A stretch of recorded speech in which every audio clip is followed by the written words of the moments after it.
Sedona, Arizona is one of my favorite places to ride. Today, I want to talk to you about some features on 3 popular trails that you're likely to come across if you go riding there.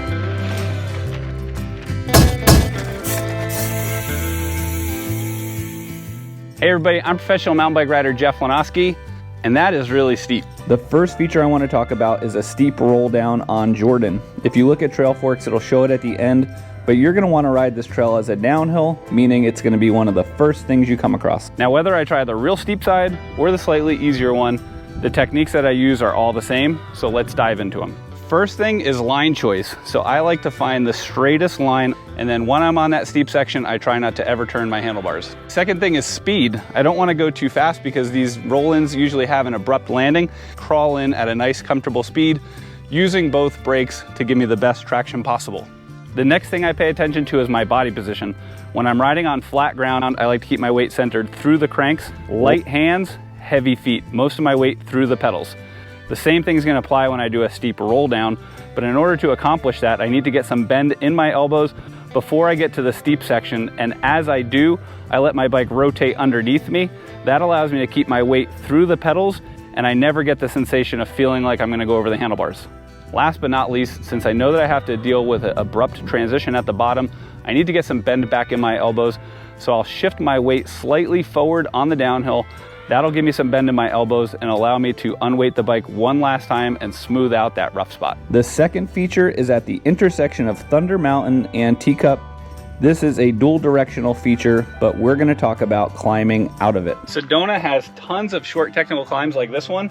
At first glance, sections like this could be super intimidating. So when I'm not feeling super confident, I'll lay down my bike and check out my choices. There are multiple line choices here. Starting with this one, it looks like it evolved after the original trail.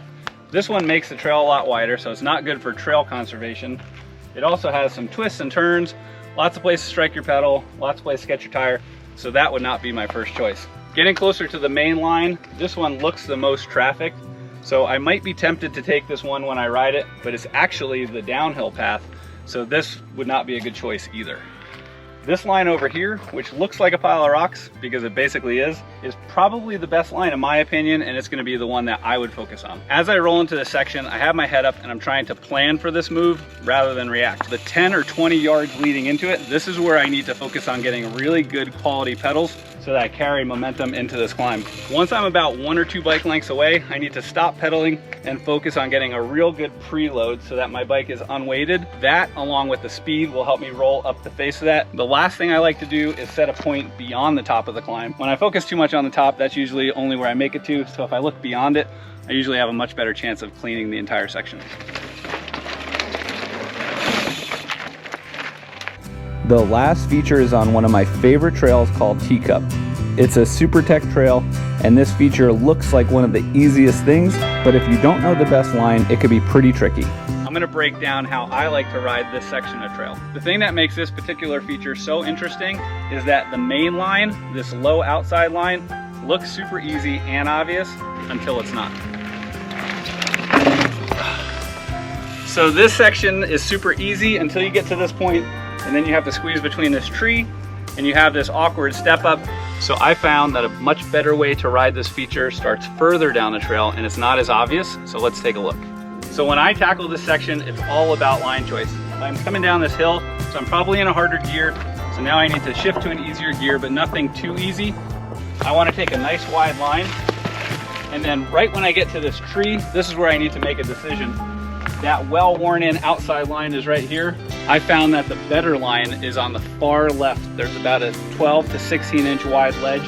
When I ride the ledge, it sets me up perfect for these stair steps, and they're all squared off.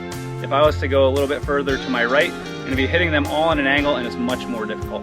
When I ride up these stair steps, I'm focusing on staying centered on my bike. I'm not doing any big preload or wheel lift, because if I lift up my tire and put it down, it might go in one of these pockets.